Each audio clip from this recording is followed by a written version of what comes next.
Sorak-sorai sekali lagi yang luar biasa buat Tuhan Yesus. Shalom. Keluarga BMC yang dikasihi Tuhan, silakan duduk.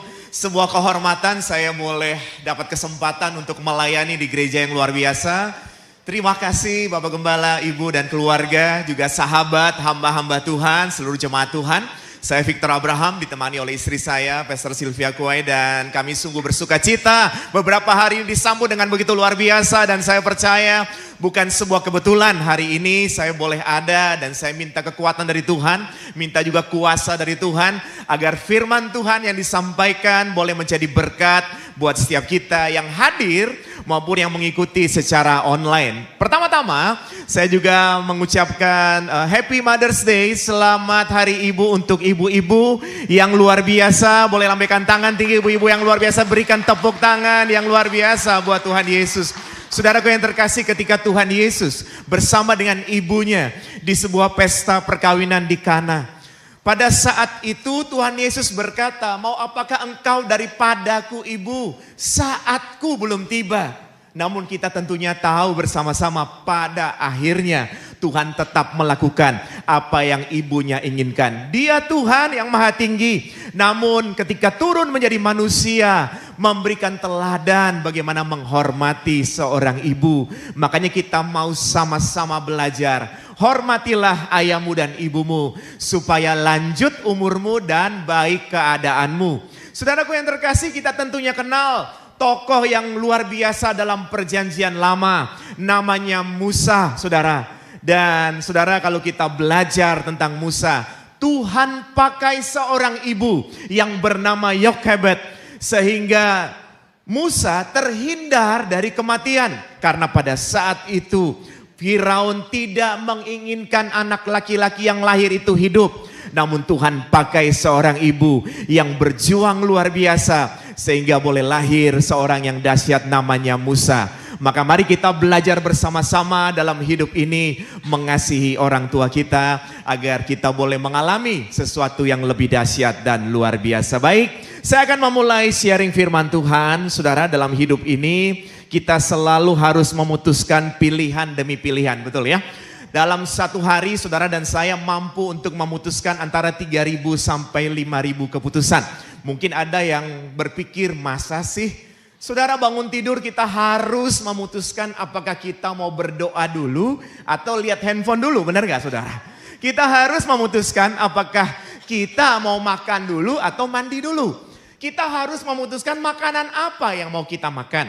Kita harus memutuskan mau pergi ke ibadah yang jam 7.50 atau yang jam 9.50, benar gak saudara?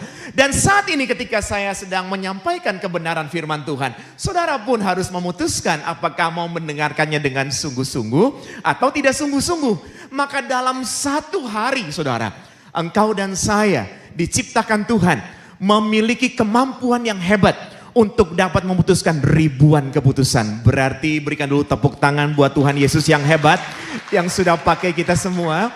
Nah, kalau dalam satu hari begitu banyak keputusan demi keputusan yang harus kita ambil, maka saudara dan saya, kita perlu Tuhan. Karena hanya hikmat Tuhanlah yang memampukan saudara dan saya untuk dapat memutuskan segala sesuatu dengan tepat.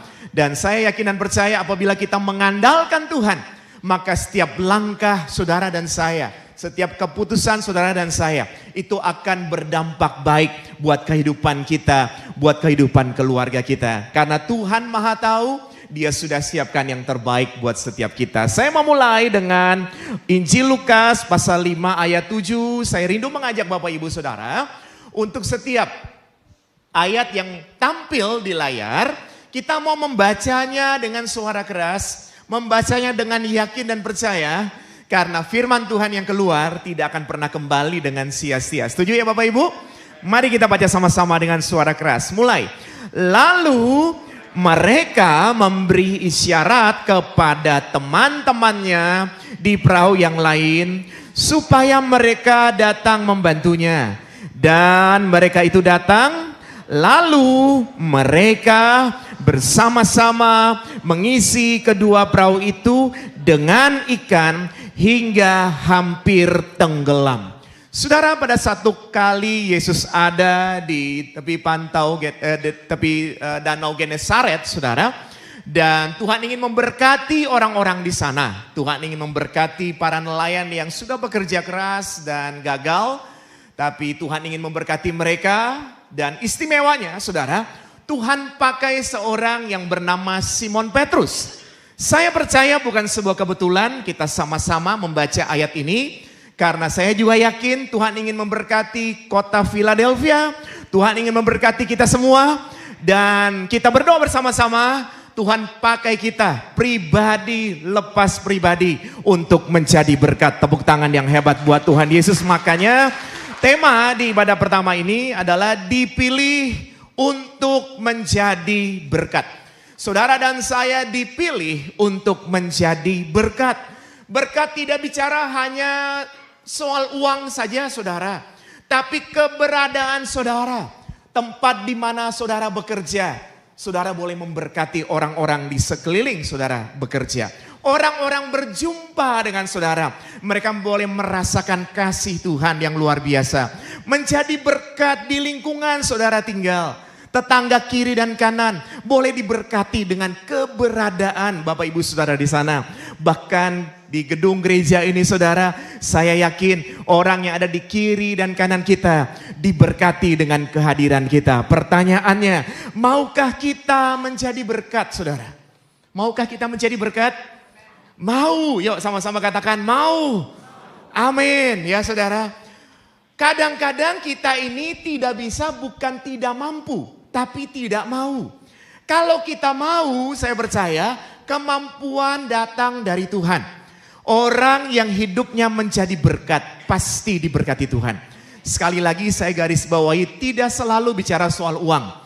Tapi keberadaan saudara boleh menjadi berkat bagi orang yang ada di sekeliling saudara. Nah, kita harus mau untuk Tuhan pakai.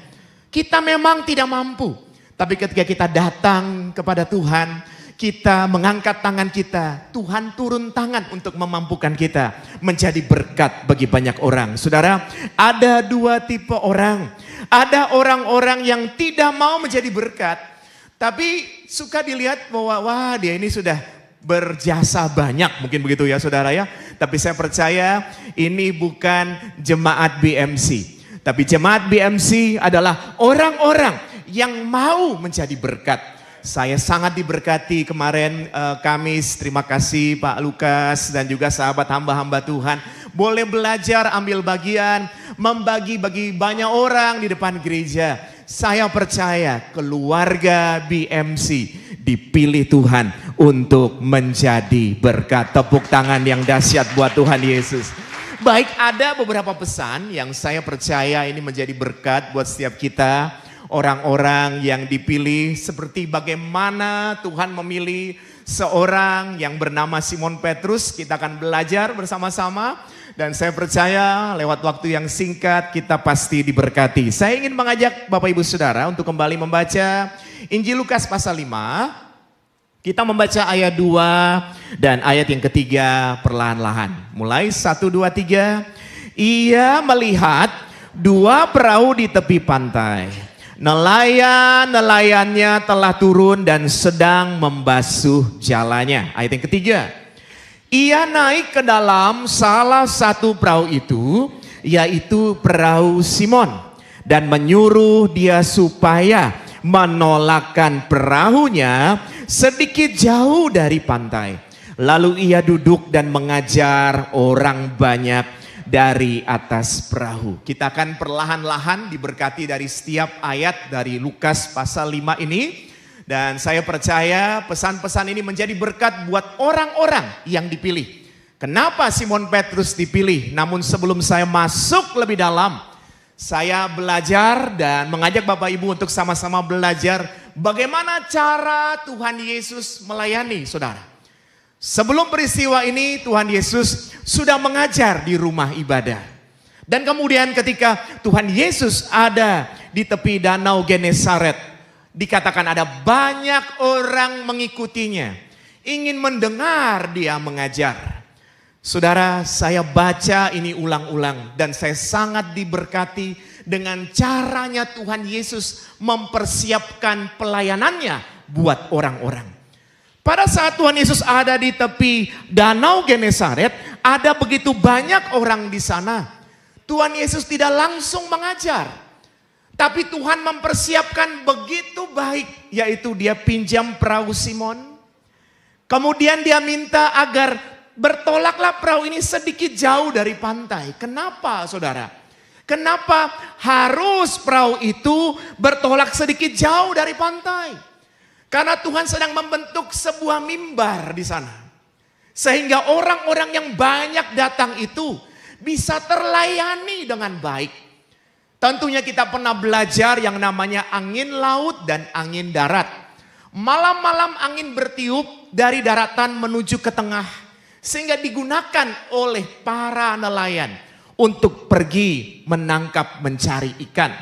Namun ketika hari mulai pagi seperti peristiwa Tuhan Yesus ini, angin bertiup dari tengah menuju ke daratan. Sehingga mari kita renungkan sama-sama bagaimana Tuhan Yesus menyiapkan sebuah pelayanan yang sangat baik. Pada saat orang banyak mengikutinya, Tuhan tidak langsung mengajar. Dia naik ke sebuah perahu, minta agar perahu ini bertolak sedikit dalam, membentuk sebuah mimbar sehingga bisa mengajar dan memberi yang terbaik buat orang-orang yang mengikutinya. Kemudian dengan mujizat yang luar biasa, angin yang bertiup dari tengah menuju ke daratan, maka dengan tenang orang-orang itu bisa mendengar Tuhan Yesus mengajar. Saudara, kita belajar sama-sama teladan Tuhan Yesus. Dalam menyiapkan segala sesuatu, Tuhan Yesus menyiapkan dengan sangat baik. Saya juga sangat bersyukur, saya melihat saudara, gereja di tempat ini, Bethany Miracle Center, menyiapkan segala sesuatu dengan sangat amat baik. Boleh berikan tepuk tangan dulu yang luar biasa buat Tuhan Yesus. Maka bersyukurlah saudara, apabila saudara sudah ada dan Tuhan pilih di tempat ini untuk beribadah. Ajak yang lain juga untuk bertumbuh bersama-sama. Yang mengikuti secara online apabila juga tidak ada halangan, ikuti secara onsite ibadah berikutnya. Karena ibadah berikutnya ada materi lain yang saya percaya berbeda tapi sangat memberkati juga. Saudara, pelayanan Tuhan Yesus ini sangat luar biasa. Dan dari pelayanan itu mari kita belajar apa yang dilakukan oleh seorang Simon Petrus. Kita mau siapkan yang terbaik. Karena saya sering melihat juga di berita, kalau saudara lihat aplikasi kan ada yang namanya Facebook, ada yang namanya Instagram, dan yang lagi populer belakangan ini adalah TikTok. Ketika CEO TikTok dipanggil oleh Senat, ditanya tentang program-programnya TikTok. Salah satu penjelasan dari CEO TikTok adalah, dia berkata, orang-orang yang buka aplikasi TikTok, kalau mereka menyediakan konten yang baik, maka TikTok lah yang akan mencari viewer buat mereka. Biasanya kan kalau followernya banyak, baru yang lihat banyak gitu ya. Tapi menurut CEO TikTok, orang yang lihat video tidak bergantung pada jumlah follower. Meskipun followernya baru sedikit saudara. Tapi kalau kontennya bagus, aplikasi TikTok yang akan mencari viewer buat mereka. Dari sini saya belajar, kalau kita menyiapkan segala sesuatu dengan baik, Yesus mau mengajar aja, menyiapkan segala sesuatu dengan baik. Gereja di tempat ini pun menyiapkan segala sesuatu dengan baik. Maka kita semua saudaraku, pribadi lepas pribadi, setiap tanggung jawab yang Tuhan percayakan, kita mau siapkan dengan baik. Maka saya percaya saudara, sesuatu yang disiapkan dengan baik berbanding lurus dengan berkat yang mengalir atas kehidupan saudara. Berikan tepuk tangan yang hebat buat Tuhan Yesus. Nah, masuk kepada Simon Petrus, seorang nelayan yang telah gagal karena tidak berhasil nangkap apa-apa.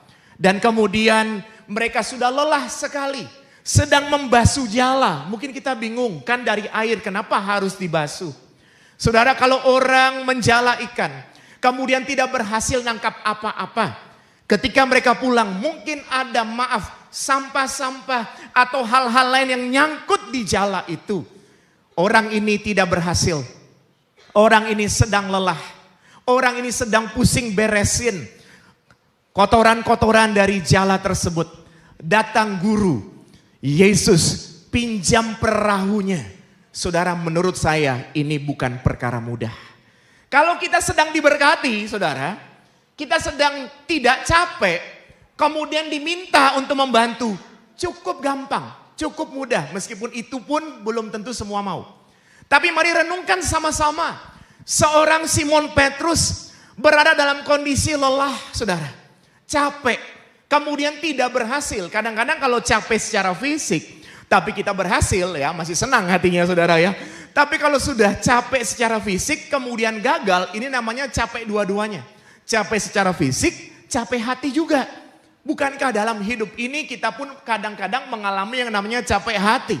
Bahkan kadang-kadang kita berdoa, Tuhan mau sampai kapan masalah ini aku harus tanggung. Saya pernah berada dalam dan bahkan beberapa kali berada dalam kondisi yang lelah secara fisik, secara hati.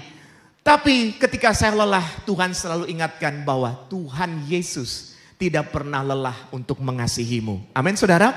Tuhan Yesus tidak pernah lelah untuk mengasihi saudara dan saya. Jadi jangan lelah. Kita belajar dari seorang Simon Petrus yang pada saat lelah Tuhan pinjam perahunya. Kemudian Tuhan minta untuk menolak ke tempat yang sedikit lebih dalam. Dan dia memberikannya. Maka yang perlu kita belajar, hal pertama dari seorang yang bernama Simon Petrus adalah karakter. Katakan sama-sama dengan saya, karakter. Saudara, seseorang akan terlihat apabila sedang capek, apabila sedang gagal, dia akan kelihatan karakternya. Kalau Simon Petrus sedang capek dan gagal, bisa memberikan perahunya untuk Tuhan Yesus pakai sebagai mimbar dan mengajar kepada orang banyak. Maka Simon Petrus ini punya karakter yang baik. Saya percaya kalau hari ini temanya adalah kita semua dipilih untuk menjadi berkat. Maka Tuhan akan memberkati saudara dan saya untuk memiliki karakter yang baik. Bagaimana caranya supaya kita memiliki karakter yang baik? Ada 3 hal penting saudara. 3 hal penting. Bagaimana supaya saudara dan saya punya karakter yang baik? Yang pertama adalah kebiasaan kita adalah merenungkan firman Tuhan. Ku renungkan firman-Mu siang dan malam. Ya kan saudara ya? Kebiasaan kita merenungkan firman. Kalau merenungkan firman siang dan malam bukan berarti sehari 2 kali, sehari mau 5 kali, 10 kali terserah baca Alkitab.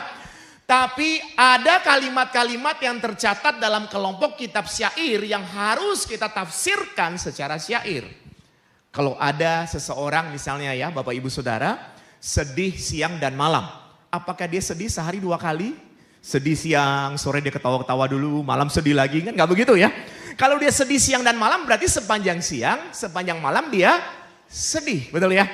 Nah kalau Tuhan ingatkan kita renungkan firman Tuhan siang dan malam, artinya sepanjang siang, sepanjang malam, apa yang kita kerjakan, apa yang kita putuskan dengan dasar kita merenungkan firman. Apa yang kita dengar hari Minggu seperti saat ini, apa yang kita baca setiap hari dalam firman Tuhan, itu terus menjadi rema dalam hidup kita, dalam hati kita, dalam pikiran kita. Sehingga setiap keputusan yang keluar munculnya dari firman Tuhan yang kita renungkan dalam pikiran dan hati. Betul ya saudara ya? Itu hal penting pertama. Hal penting yang kedua adalah teladan saudara. Apakah setiap kali kita mau bertindak sesuatu, kita sudah pikirkan gak tentang satu kata yaitu teladan. Ketika mau bertindak ini Tuhan kira-kira kalau saya lakukan ini jadi teladan gak ya? Kalau enggak ya jangan kita lakukan. Maka karakter kita akan makin baik saudara, akan makin baik, betul ya. Yang ketiga adalah komunitas.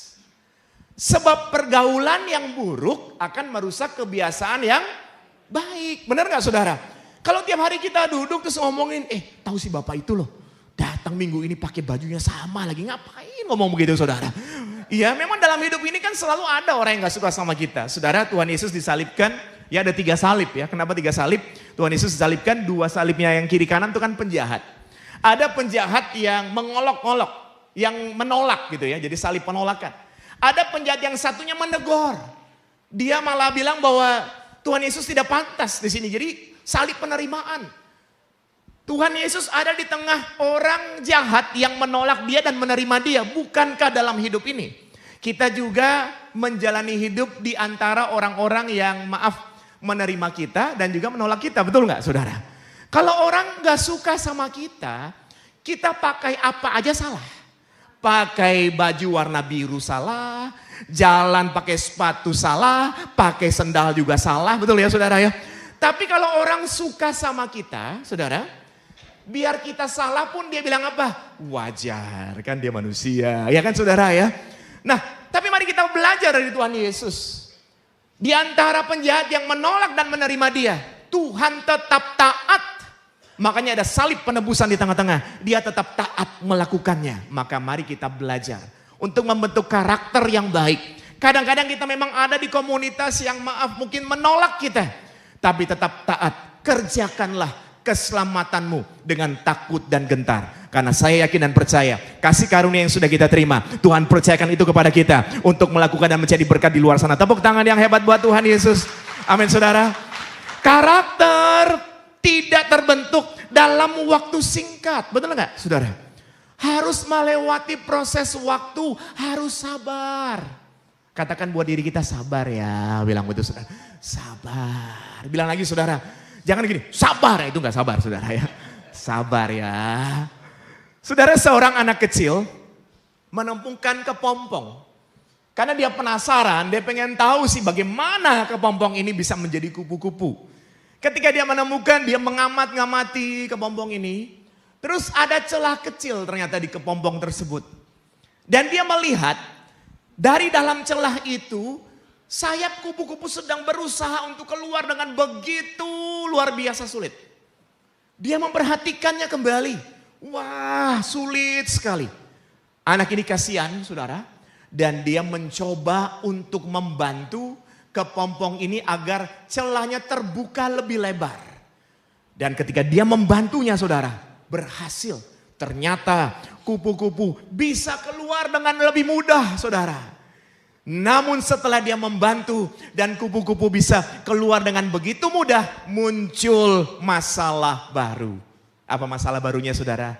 Kupu-kupunya jalan ke kiri, jalan ke kanan, gak bisa terbang saudara. Kenapa gak bisa terbang? Karena rupa-rupanya proses dari kepompong dengan celah yang kecil, dengan susah payah, sayapnya keluar dengan susah payah. Itu adalah proses yang Tuhan sudah ciptakan agar cairan itu bisa menuju sampai ke sayap-sayapnya, menjadi kuat. Sehingga ketika menjadi kupu-kupu bisa terbang dengan baik. Kenapa tadi di awal saya bilang untuk pembentukan karakter kita perlu sabar saudara. Karena kadang-kadang kalau semuanya kita mau terlalu mudah, akan muncul masalah berikutnya. Betul saudara? Kadang-kadang kalau kita harus melewati sebuah tantangan dan rintangan, katakanlah bahwa segala perkara dapat kutanggung di dalam Tuhan yang memberikan kekuatan kepadaku. Tepuk tangan lebih dahsyat lagi. Haleluya, haleluya. Jadi saudaraku yang terkasih, seperti Simon Petrus dalam keadaan gagal, dalam keadaan lelah, tapi karakternya bisa baik dan tetap memberikan yang terbaik. Maka saya yakin saudara dan saya, orang-orang yang dipilih Tuhan untuk menjadi berkat.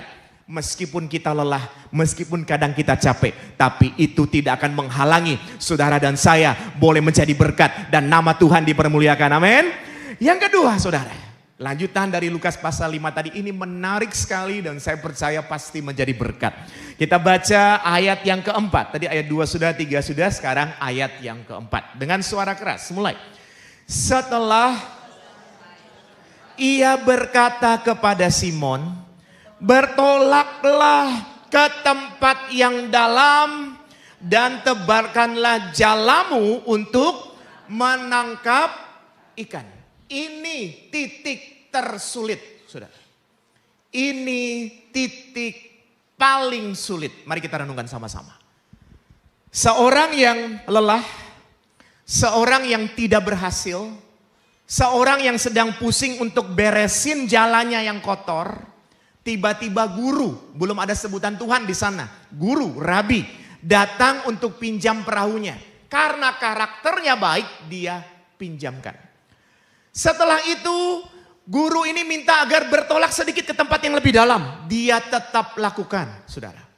Yang ketiga, si guru ini ngajar, saudara. Maaf ini, saudara kalau semalaman gak tidur terus sudah gagal lagi dengerin khotbah kan gimana dalam pikiran saudara? Pasti kan tambah capek, saudara, mungkin begitu ya secara manusia. Tapi secara Tuhan, karena kita percaya khotbah firman Tuhan membawa kekuatan, maka kita mendapatkan kekuatan. Tapi setelah dia sudah menunggu sampai batas itu, maka guru ini minta dia untuk bertolak lagi ke tempat yang lebih dalam. Menurut saya ini titik tersulit.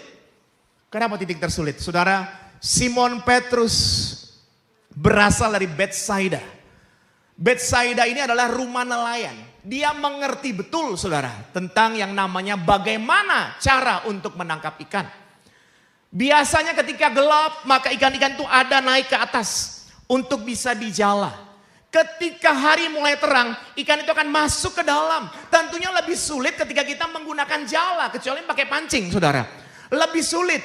Dan dia mengerti betul tentang itu. Dan Tuhan minta dia bertolak ke tempat yang dalam. Menurut saya ini titik paling sulit. Kenapa? Tadi kita sudah baca di awal. Akhirnya dia berhasil gak, saudara? Kurang keras. Dia berhasil gak, saudara? Berhasil. Kenapa saya bilang ini titik paling susah? Karena satu langkah lagi terjadi tipping point buat dia. Terjadi sesuatu yang besar. Maaf, saudara. Di langkah ini seringkali kita gagal. Sudah melangkah pertama, ada kekuatan dari Tuhan, tapi ada masalah. Kita masih bisa kukan berdiri di tengah badai gitu ya. Jalan lagi langkah berikutnya, masih ada lagi tantangan. Kita masih nyanyi, ku tahu Bapa peliharaku, ya kan. Melangkah lagi, masih ada tantangan, masih kuat. Saudara, biasanya di langkah terakhir menuju tipping point, di langkah terakhir menuju sesuatu yang saudara akan diberkati dengan luar biasa, itu langkah tersulit. Betul, saudara? Itu langkah tersulit. Mari kita renungkan sama-sama. Ada sebuah gambar tentang kolam renang. Kalau saudara di sini saya tidak tahu, kalau di Indonesia ada namanya waterboom. Terus kemudian di waterboom itu ada ember yang besar seperti ini. Anak-anak biasanya tunggu gitu, tunggu. Kan tetesan air dulu yang kena di kepala mereka kan, tetesan air. Tapi ember itu lama-lama penuh. Setelah penuh langsung terbalik. Dan mereka senang sekali karena mendapatkan limpahan air. Dan mereka tertawa, mereka sangat bersuka cita. Ini yang namanya tipping point. Ini yang namanya tipping point, saudara. Menunggu cuma tetesan. Menunggu cuma tetesan. Udah bekerja keras cuma tetesan. Udah bekerja keras ya dapatnya begitu-begitu. Tapi ada waktu di mana Tuhan akan bikin sesuatu berubah, saudara. Saudara akan diberkati dengan luar biasa. Tepuk tangan dulu yang hebat buat Tuhan Yesus. Kalau Tuhan mau bikin sesuatu berubah itu seperti ini, saudara. Coba taruh tangan begini, saudara. Tangan begini. Nah, terus coba dibalik. Gampang gak? Gampang. Kalau sudah di tipping point, saudara tuh kayak kerjanya biasa aja tapi diberkatinya luar biasa. Betul ya, saudara ya? Nah, titik tersulit itu Tuhan bilang bertolaklah ke tempat yang dalam. Ini yang saya tadi bilang titik tersulit. Ketika saudara udah merasa jenuh luar biasa. Merasa capek luar biasa. Mari cari kaca pembesar, saudara. Cari kaca pembesar. Dan lihatlah berkat Tuhan yang besar. Jangan lihatnya masalah yang besar. Setuju katakan amin? Jangan lihatnya kesalahan orang yang besar. Jangan lihatnya hal-hal yang negatif yang besar. Tapi pandanglah bahwa apa yang Tuhan percayakan kepada saudara. Lihat dengan kaca pembesar dan berkata, terima kasih Tuhan. Aku melihat berkat Tuhan yang besar. Aku akan terus melangkah. Aku akan terus melangkah. Karena aku percaya segala perkara dapat kutanggung di dalam Tuhan yang memberikan kekuatan kepadaku. Maka yang kedua adalah Simon Petrus. Orangnya adalah komitmen. Katakan sama-sama dengan saya, komitmen. Orang yang punya karakter baik itu sudah memberikan perahunya. Tapi ada batasnya. Orang baik karakternya ada batasnya. Ada waktu di mana dia bilang stop deh. Udah sampai sini aja. Tapi orang yang punya karakter baik ditambah komitmennya tinggi. Dia akan terus berjuang. Karena dia percaya bahwa kekuatan datang dari Tuhan. Betul saudara? Komitmen seseorang, mari kita belajar. Terbukti bukan dari kata-katanya saudara. Tetapi dari fakta-faktanya. Jadi orang ini biasanya tenang saja, tapi dia melakukan dengan sungguh-sungguh. Kalau ada orang yang memandang kita sebelah mata, ya, atau mungkin ya orang yang gak suka Saudara jangan membenci dia, tetap kerjakan apa yang Tuhan percayakan dengan penuh komitmen. Tenang saja, Tuhan yang menyertai saudara. Ada waktu di mana saudara akan diberkati, dipakai dengan luar biasa. Betul saudara? Saya yakin, jadi komitmen itu penting saudara, komitmen. Kalau sudah bilang yes, oke. Jadi artinya apapun yang terjadi dengan komitmen yang tinggi, kita akan mengerjakannya sampai tuntas. Jadi kalau mengerjakan sesuatu itu perlu 3T saudara. Ini kalau untuk orang-orang yang kerja saya suka bilang 3T. Kita harus tahu apa yang kita kerjakan. Kita harus terlibat mengerjakannya. Dan kita harus pastikan kerjaan itu tuntas. Katakan sama-sama dengan saya, tuntas. Nah, ini tidak akan pernah terjadi kalau orang gak komitmen, benar gak saudara? Saya yakin dan percaya, saudara dan saya dipilih Tuhan untuk menjadi berkat. Maka kita akan terus berkomitmen. Sekali Yesus tetap Yesus. Sekali mengiring Yesus tetap mengiring Yesus. Sekali sudah sungguh-sungguh tetap akan lebih sungguh-sungguh lagi. Amin. Lanjut saudara. Tadi habis ayat 2, 3, 4. Sekarang ayat yang kelima. Semakin menarik dan saya percaya semakin menjadi berkat. Mari kita baca Lukas 5 ayat 5. Simon, Guru, telah sepanjang malam kami bekerja keras. Dan kami tidak menangkap apa-apa. Tetapi karena engkau menyuruhnya, aku akan menebarkan jala juga. Kok ada kata juga saudara di belakang? Ini omongan dari orang yang letih sekali. Jadi kalimat ini kalau saudara baca ulang-ulang akan temukan 2 hal. Hal yang pertama, perkataan ini muncul dari seorang yang sudah capek, sudah gagal, mengerti tentang ilmu menangkap ikan. Iya kan? Tapi Tuhan minta bertolak ke tempat yang dalam, maka dia bilang, kami sudah bekerja keras sepanjang malam. Maksudnya waktunya udah tepat tuh sepanjang malam. Nggak dapat apa-apa. Tapi karena engkau yang menyuruhnya ya kami tebarkan juga. Buktinya di mana? Nanti di ayat terakhir saudara akan lihat bahwa kemudian Simon Petrus tersungkur. Jadi dia pun yang punya karakter baik, orangnya komitmen, tapi sempat juga meragukan. Nah ini benar gak sih? Begitu ya saudara ya. Yang pertama adalah capek, yang kedua dia mengerti, makanya dia mengeluarkan kalimat itu. Tapi saya baca lagi ulang-ulang, kenapa Tuhan Yesus menyuruh dia bertolak ke tempat yang dalam? Saya mau tanya, kenapa Tuhan menyuruh dia bertolak ke tempat yang dalam? Alasannya satu saudara, karena pesan yang ketiga, Simon Petrus punya yang namanya kapasitas. Amin? Amin saudara? Dia punya yang namanya kapasitas, saudara. Bertolak ke tempat yang dalam, kemudian menjala lagi di waktu yang bukan gelap tapi terang. Tuhan percayakan dia karena dia, Simon Petrus karakternya baik. Kedua berkomitmen meskipun ada kekurangan. Yang ketiga dia punya kapasitas. Dia tinggal di tempatnya namanya Bethsaida atau rumah nelayan. Dia mengerti betul tentang bagaimana caranya menangkap ikan, kapasitas saudara. Maaf ya saya ada ambil contoh ini. Mohon izin ya Pak Gembala. Saya ambil contoh. Ini ember saudara. Maaf saudara ini hal penting buat kita. Kita fokusnya pada apa? Ember atau isi embernya. Kita fokusnya pada apa? Ember atau isi embernya. Wow isinya wow gitu ya. Kita fokusnya pada apa? Selama ini kalau kita bekerja, yang kita kejar apa? Isinya ember. Wah saya dibayar berapa? Saya dapat berapa? Nah itu wajar, nggak munafik ya saudara ya. Tapi mari kita belajar dari pesan yang ketiga. Mari saudara, engkau dan saya dipilih Tuhan. Engkau dan saya dipilih, katakan dulu saya dipilih Tuhan. Lebih keras, saya dipilih Tuhan. Kalau saudara dan saya dipilih Tuhan, hari ini kita rubah. Bukan lagi isi ember yang kita fokusnya. Tapi fokus pada wadahnya. Katakan sama-sama dengan saya wadah. Wadah ini adalah kapasitas. Betul saudara? Kalau kita fokus pada isi, ini ada tempat yang lebih kecil. Maka mungkin kita akan setiap kali fokus hanya pada isi. Saya akan jelaskan kenapa wadah lebih penting daripada isi. Saya akan jelaskan. Begini saudara. Wadah ini adalah daya tampung saudara akan berkat dan kepercayaan Tuhan kepada saudara dan saya. Semakin dalam, maaf ya, semakin dalam wadah ini adalah semakin besar keahlianmu. Jadi kapasitas itu bergantung pada keahlian.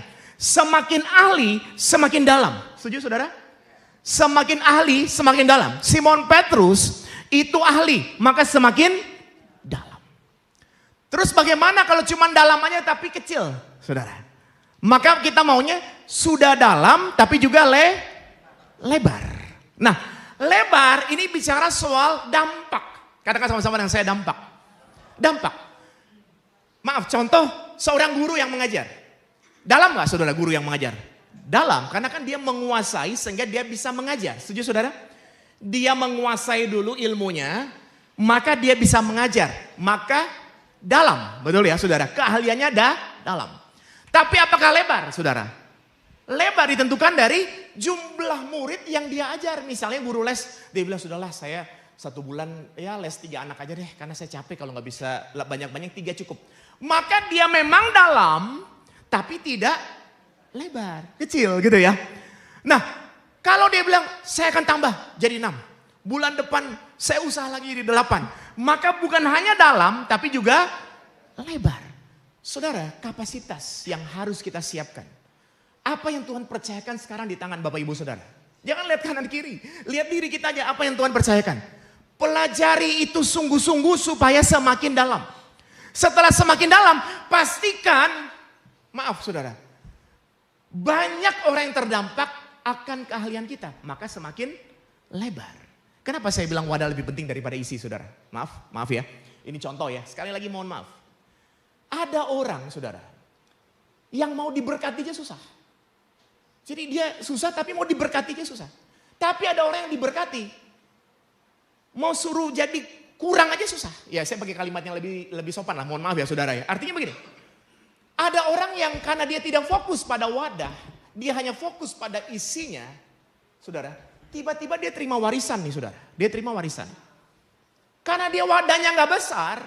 Wih banyak nih. Beli mobil deh. Apa lagi? Wah beli ini padahal gak bisa bawa mobil saudara. Beli mobil.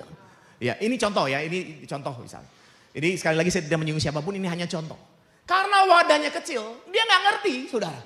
Jadi biar berapapun yang besar ini masuk. Karena wadahnya kecil. Keluar terus. Keluar.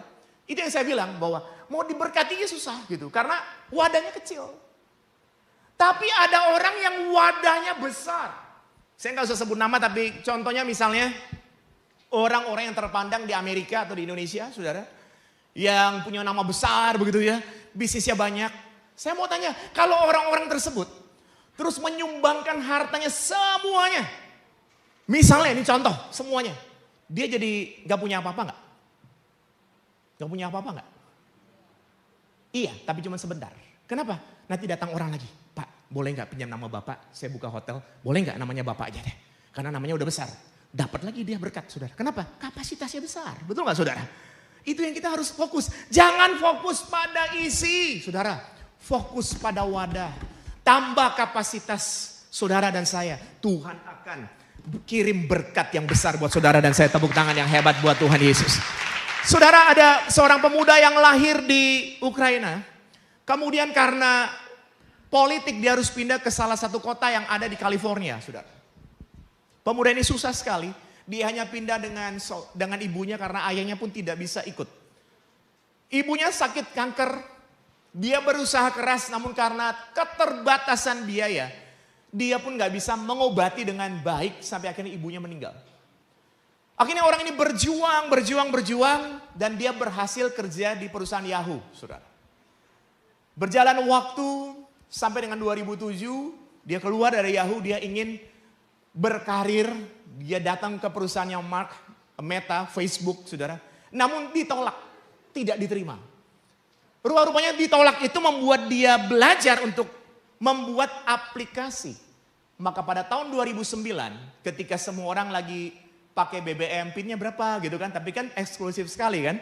Dia menciptakan aplikasi yang kompatibel dengan Apple maupun kompatibel dengan Android, saudara. Yang download cuma 25 orang teman-temannya sendiri. Tapi dia berjuang. 2009 dia berjuang. Dan 5 tahun kemudian 2014. Aplikasi ini dibeli sama Mark. Sama Meta, sama Facebook. Yang semula menolak dia tahun 2007. Dengan harga yang sangat mahal saudara. Dalam waktu 5 tahun. Orang ini berubah menjadi multimiliarder. Siapa namanya saudara? Di slide berikutnya boleh tayangkan saudara. Namanya Yankom yang menciptakan atau founder dari WhatsApp. Ada yang punya WhatsApp di sini? Ya nggak apa-apa, saya nggak minta nomornya saudara. Yang penting saudara punya kan? Nah, pertanyaannya kenapa Yankom yang dipilih? Ya, ini kan yang kita kadang-kadang, Tuhan kenapa dia nggak saya? Betul nggak, saudara? Jawabannya satu, karena Yankom punya kapasitas untuk melakukan itu. Tepuk tangan yang hebat buat Tuhan Yesus. Jadi apa? Jangan lupa saudara, kita harus tingkatkan kapasitas supaya embernya besar, wadahnya besar. Isinya Tuhan akan pakai makin banyak, makin memberkati. Tepuk tangan sekali. Dan yang terakhir saudara, kita baca Lukas 5 ayat 8. Jadi ini tidak lari kemana-mana saudara. Kita percaya ini menjadi berkat. Nanti ibadah kedua sekali lagi beda, tapi tetap di Injil Lukas. Karena kebetulan kita dapat kehormatan gembala di sini namanya Pak Lukas Kusuma ya. Tepuk tangan yang dahsyat sekali lagi. Mari kita baca saudaraku. Ketika Simon Petrus melihat hal itu, ia pun tersungkur di depan Yesus dan berkata, Tuhan, pergilah daripadaku karena aku ini seorang berdosa. Saudara, ini yang saya bilang. Kenapa tadi di akhirnya saya bilang menebarkan jala juga. Dia sempat meragukan, makanya dia tersungkur kan. Tapi saya mau ambil sisi baiknya ini saudara. Dia tersungkur. Saudara tahu tentunya ada 10 orang kusta yang disembuhkan Tuhan Yesus. Tentunya kita pernah dengar tentang itu. Berapa yang kembali? 1 saja. 9 udah lupa saudara. Udah diberkati lupa. Udah ditolong lupa. Udah dibantu lupa saudara. 1 doang yang balik. Petrus ini sudah diberkati. Dia panggil teman-temannya untuk membagikan. Dan dia tidak lupa mengaku kesalahannya. Dia tersungkur karena dia sempat bilang, karena engkau yang menyuruhnya, aku nebarkan jala juga. Maka yang keempat, yang terakhir. Yang kita belajar dari Petrus, dia adalah orangnya konsisten. Katakan sama-sama dengan saya, konsisten. Lebih keras, konsisten. Jadi saudara ada bagannya, kalau saudara mau sesuatu terobosan terjadi dalam hidup saudara, kita harus bekerja keras, tapi bekerja keras dengan konsistensi. Di slide berikutnya, konsisten secara terus-menerus bekerja keras, maka akan terjadi yang namanya terobosan. Tepuk tangan yang hebat buat Tuhan Yesus. Di slide terakhir, supaya nggak lupa, ya, supaya nggak lupa. Kalau biasanya ditanya, tadi gimana? Oh, diberkati. Apa khotbahnya? Yang kita ingat cerita-cerita lucu, nggak salah, boleh. Tapi itu daun dari pohon, saudara. Tidak membuat kita bertumbuh. Yang membuat kita bertumbuh harus keutuhan pohonnya.